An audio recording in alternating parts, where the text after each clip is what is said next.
இந்த வேட்பாளர்களுக்கு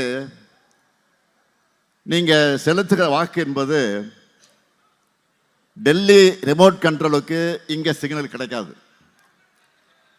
கண்டிப்பா என்டிஏவுக்கு நோ என்ட்ரி தான் என்பதை காட்டணும். அப்போதான் நம்முடைய திராவிட மாடலில் செஞ்சிருக்கக்கூடிய திட்டங்கள் எல்லாம் தடை இல்லாமல் கிடைக்கும். கூவத்தூர்ல தவழ்ந்து ஊழல்ல திளைச்சி உரிமைகளை தொலைச்சி தமிழ்நாட்டை நாசப்படுத்தின பழனிசாமி ஆட்சியில என்ன வளர்ச்சி பெற்றது? 0.07 0.07 தான், 0.7 தான் விழுக்காடு வளர்ச்சி. அதாவது வளர்ச்சியே நின்று போச்சு. ஆனா இன்றைக்கு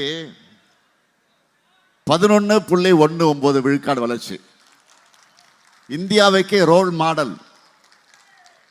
இது தமிழ்நாடுன்னு தலை நிமிர்ந்து கம்பீரமாக சொல்லக்கூடிய அளவுக்கு ஏராளமான திட்டங்களை நிறைவேற்றிக்கிட்டு இருக்கிறோம்.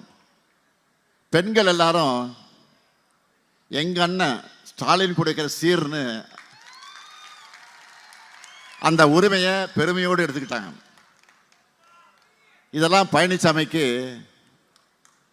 மறுநாள் தடவுற அளவுக்கு எரிச்சலை கொடுத்துச்சு.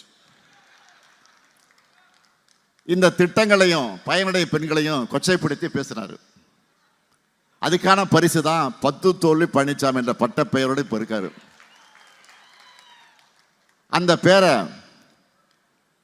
11 தோல்வி பழனிசாமின்னு அப்கிரேட் பண்ணிடலாமா? வாய் கொழுப்போடு அசிங்கமா அவதூறா பேசிட்டு இருக்கிறாரு. ஒரு காமெடியில் வரும், நகைச்சுவை டைலாக் வரும், அடிச்சு கேட்டா கூட சொல்ல மாட்டான்னு. அது மாதிரி எவ்வளவு முறை நம்ம கேட்டாலும் அவங்க அரசு செஞ்ச சாதனைகளை சொல்லவே இல்லை இது வரைக்கும். தமிழ்நாடு சொல்லக்கூடாதுன்னு சொன்னது RN ரவி என்ற தனி நபருடைய குரல் மட்டும் அல்ல, அது பாஜகவினுடைய குரல். பின்னால் இருந்து இயக்கக்கூடிய RSSின் குரல். அது மட்டுமல்ல, பாஜக என்னெல்லாம் பேசுனாங்க. தமிழ்நாடு பேரை மட்டும் இல்லை, நாங்கள் நினைச்சா தமிழ்நாட்டையே 2ஆக உடைப்போம், அந்த பவர் எங்களுக்கு இருக்குன்னு திமிரா பேசுனாங்க. சவால் விட்டு சொல்றேன், இந்த ஸ்டாலின் உயிரோடு இருக்கிற வரைக்கும், திமுக இருக்கிற வரைக்கும் தமிழ்நாட்டை உங்களால் தொட்டு கூட பார்க்க முடியாது.